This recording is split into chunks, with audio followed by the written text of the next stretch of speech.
3, 2, 1, ya. Muy buenas tardes, mi nombre es Junior Murillo Ramírez, soy parte de la carrera de Comunicación y Lenguajes Audiovisuales y con ustedes vengo a presentarle al ponente del Congreso,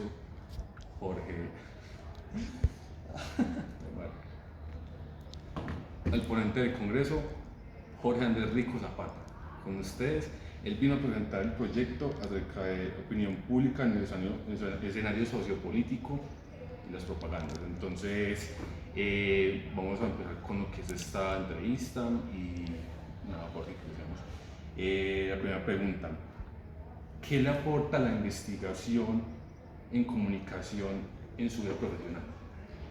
Muchísimas gracias por esta conversación. Desde mi perspectiva, pues debo contar inicialmente que mi área base es la comunicación social. Yo soy comunicador social, magíster en estudios políticos y ahora candidato a doctor en filosofía. Y dentro de la investigación, pues me he encontrado que el aporte está directamente a que me ha permitido conectar la comunicación desde lo estratégico a asuntos sociopolíticos, que es lo otro que estoy trabajando y que he venido realizando durante un tiempo.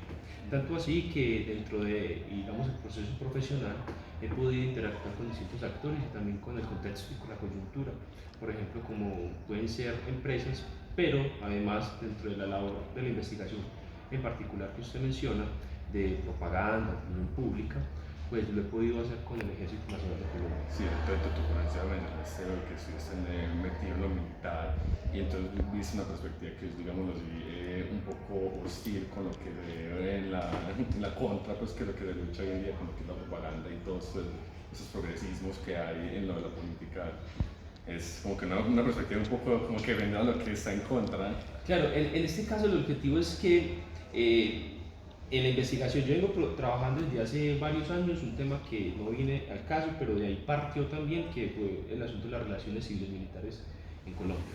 A partir de eso me daba cuenta que el elemento fundamental de desconexión o que podría servir de plataforma para conectar lo militar con lo civil era la comunicación. Entonces me daba cuenta que, por ejemplo, dentro del batallón, no sé, un batallón, dentro de un área especial del ejército, se daba un gran problema para comprender los asuntos, por ejemplo, propagandísticos y opinión pública. Que si bien este asunto de la propaganda puede ser tomada como comunicación estratégica, pues hay que tener en cuenta que la opinión pública, que la propaganda lo que busca es conectar directamente hacia asuntos políticos también, sociopolíticos, culturales. Y en ese vínculo, pues directamente entonces es llevar a que esta institución pudiera también comprender mucho mejor cómo funciona la opinión pública, cómo es desde lo conceptual, pero también desde lo práctico. Y además vinculando también el escenario propagandístico, que es un elemento fundamental dirigido a una visión, a unas ideas que también pueden ser parte del discurso que se da en una institución como la militar. O sea, no solamente desde el opuesto, con esa posición que mencionas, también puede ser una construcción de valores, una construcción de elementos intangibles que se da desde la institucionalidad. Muchísimas gracias. La segunda pregunta sería: ¿qué rutas metodológicas, qué diseños y qué técnicas de investigación prefiere aplicar en los proyectos de investigación en los que lidera?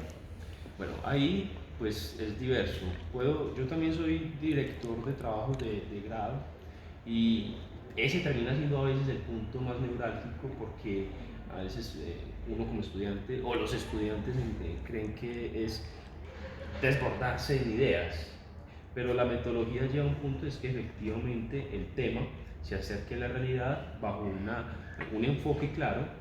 Ya podríamos hablar también entendiendo lo cualitativo, lo cuantitativo, podríamos hablar entonces de distintas técnicas y aproximaciones que se pueden llevar a cabo según un objetivo, si la investigación es experimental, si estamos hablando de un caso, en un estudio de casos, si estamos hablando también de etnografía, si estamos hablando, bueno, con otras técnicas que se pueden utilizar que serían desde una entrevista, un focus group, a una entrevista estructurada, semiestructurada. O sea, son distintas técnicas que pueden ser llevadas a cabo y que sirven para que la investigación efectivamente tenga un propósito claro y sobre todo para que se conecte con los públicos. En mi quehacer y en lo práctico pues me ha servido muchísimo porque me ha permitido delimitar y sobre todo entender que la investigación te permite ser más proactivo sobre el fenómeno.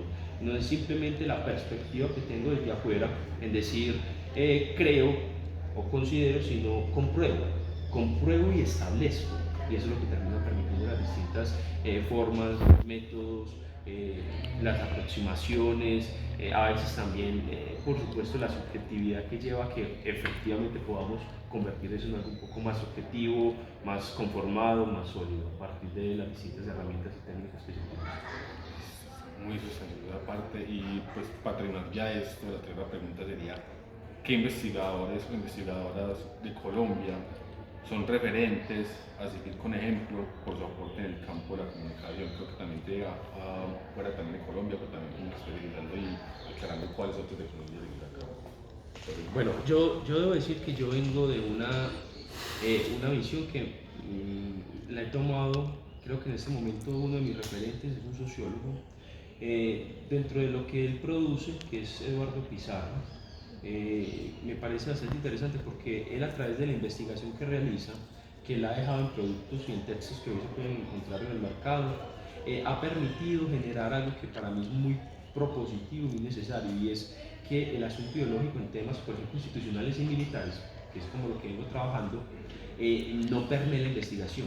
Voy a explicarlo por qué. Resulta que Eduardo Pizarro, si lo leemos o leemos su hoja de vida y de dónde viene, proviene de una revisión más de izquierda, donde pues por supuesto por su proceso histórico, por ser hermano de Carlos Pizarro, ex M19, y resulta que él hoy es de las personas que, dentro del tema del conflicto armado interno colombiano, dentro del tema de asuntos militares, es de las personas que se ha dedicado a escribir con mayor rigor, entendiendo que ha utilizado herramientas que le han permitido llegar a unos productos bien interesantes, como el texto de la Guerra a la Paz, las fuerzas militares entre el 98 y el 2016, o un texto sobre los procesos de negociación de paz en Colombia, donde alguna vez lo escuché en una conferencia y lo teníamos en una clase, y él decía, cuando a mí me invitan a que investigue sobre temas militares, yo lo primero que le digo a la institución que me invitó, que fue directamente a las fuerzas militares, es que no me fuera a cesar en la investigación, o sea, que me permitiera acceder